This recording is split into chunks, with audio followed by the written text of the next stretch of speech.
Hi, and welcome to another episode of Hot Takes with me, the Silver Fox. We are at this point just 2 days away from the SNP Conference in Aberdeen, and things aren't going great. We know, of course, that a couple of the more rebellious types, Fergus Ewing and Alex Neil, will not be attending. And that's sort of a little bit of a blow because they tend to be a bit popular with the rank and file members. But it turns out, at 2 days' notice, that dear sweet Kate Forbes also will not be attending.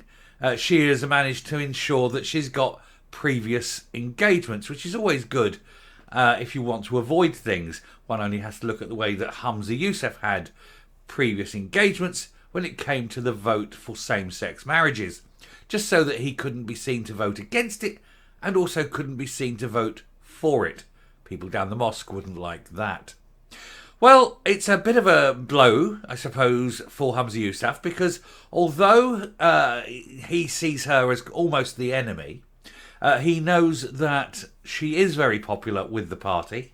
She is someone who he really does need to bring on board. He knows that. He just can't. He can't do it because to bring her on board, of course, would show that he was wrong the first time, and we know he's never wrong. But it is, as I'm sure any of his sort of political advisors will be telling him, going to look pretty bad. Anyway, we'll look to see why Kate has decided that whatever it is she's doing is far more important than going to the SNP conference. Almost painting the door would be more important than going to that, wouldn't it? Anyway, here goes. So yeah, I caught this one in the Daily Business. It's not a usual sort of source, but nonetheless, there it is. Forbes to miss SNP conference amid more splits. Well, you can't have any more splits in that party. There's very little left to split, isn't there? Anyway, Kate Forbes, who was narrowly beaten to the leadership of the SNP, will miss the party's conference for the first time since becoming an MSP. She'll be off doing something, as I say. Miss Forbes, the former finance secretary, said she'll be attending a long-standing engagements in the United States, arranged before conference dates were announced. Hastily rearranged, I suspect. But anyway. Her absence will fuel talk of further division in the party and emerges after the crushing Rutherglen and Hamilton West by-election defeat, and as SNP MP Lisa Camera stunned Scottish politics by defecting to the Tory party. Now, it's not going well for Hamza, is it? He's losing a couple of the rebels, and he's probably thinking, well, thank God for that. But with Kate not going, he knows that's going to start looking good. And, of course, they've lost Rutherglen. They've lost now, Dr. Lisa Cameron crossing the floor. He's got infighting. He's got no policies, and more of that later. I've got a video about the policies that we'll be talking about at conference, which, well, let's just say it's a very short list. I don't know how they're going to fill 3 days. They've hired that hall for 3 days. Honestly, an afternoon would have done it. Anyway, ahead of what could be a fractious party conference, some SNP figures have called for Miss Forbes to be installed as Deputy First Minister in order to restore unity. Deputy First Minister and kick Shona Robinson out and make Kate Forbes Finance Secretary as well. But either way, it gets her one step away from leader, which is what Scotland actually needs. And I don't mean that because she's going to be any good. It's just that she's sane. And that, she may well just get on and do the job rather than constantly push for an unachievable independence, which she's aware of. Anyway, Alex Neil, the former Health Secretary, we'd mentioned this, of course, the former Health Secretary urged First Minister and party leader Hamza Yousaf to appoint his leadership rival to the post. While Jeff Aberdeen, I don't know how you say that, it's probably Aberdeen, isn't it? A former advisor to Alex Salmond said Mr. Yousaf should move heaven and earth to bring her back into the cabinet. Well, of course, when he won, he offered her like one of the most junior positions, and she went, F you, basically. If he wanted her, and what he should have done, of course, at the time, was offer her a very senior position, and brought the two halves of the party together, coalesced it back into a single force. Of course, he couldn't do that because, he's a child. Anyway, splits have also emerged over the SNP's independent strategy and its power-sharing agreement with the Scottish Greens.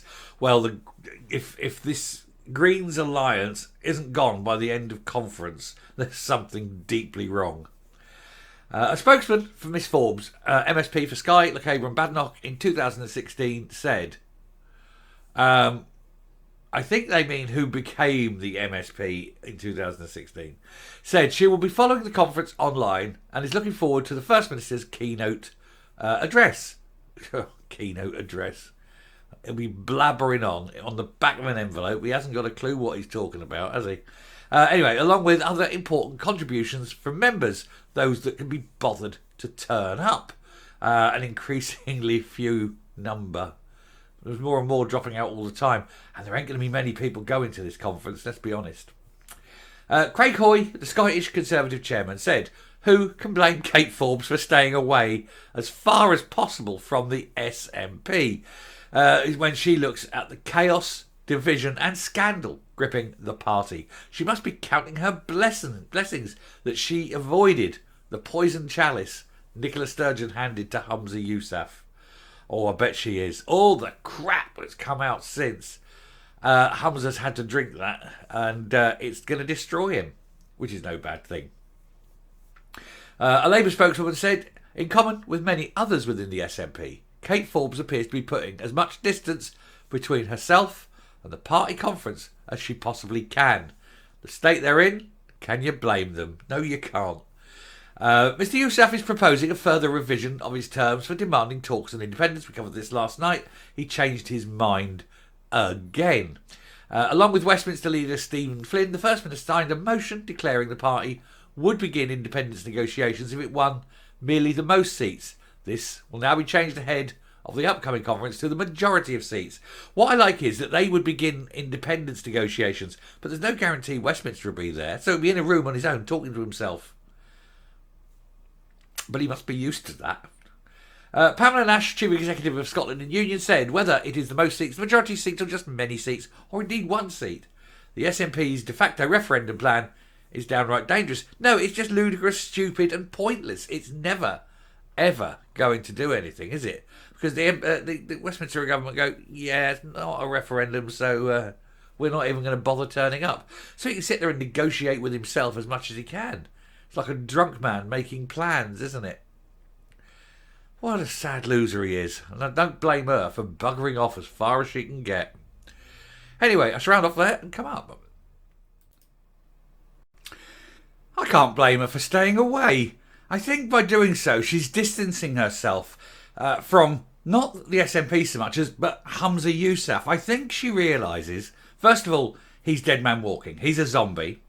And she's sort of realising that his plans are, well, moronic, basically. They're awful. They're awful. And so if she was to turn up and be there, she'd be endorsing him. And she doesn't want to be endorsing such ridiculous plans, really.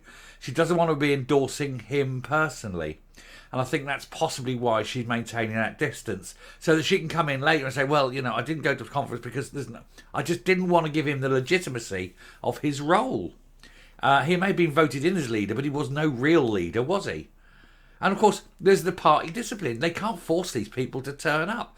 Now, under Sturgeon, there's no way people wouldn't turn up. She would have forced them. I mean, she would have had the whips out, basically, whipping these people up to Aberdeen. But of course, Humza Yousaf can't do that. He hasn't. First of all, he hasn't got the power base, and secondly, he doesn't have the authority anymore. As I say, he's not a leader. He's just a seat warmer, waiting for Kate. Anyway, I shall stop there. Thank you very much for watching. It's a great start, great story for the first day. For a Friday morning, we can all take a little bit of glee from the discomfiture of Humza Yousaf, as he knows when he's sitting there and looking around, they're like, oh, where is everybody? We threw a party and nobody came. What a shame. Anyway, till next time, stay safe, stay well, and do keep watching, because the party conference starts in 2 days and we will be there banging on it. We will be absolutely on top of the ball. And watching these people make absolute fools of themselves. Oh, and the next video is all going to be about the content of the conference. And it's going to be exactly what you think. Chaos. See ya.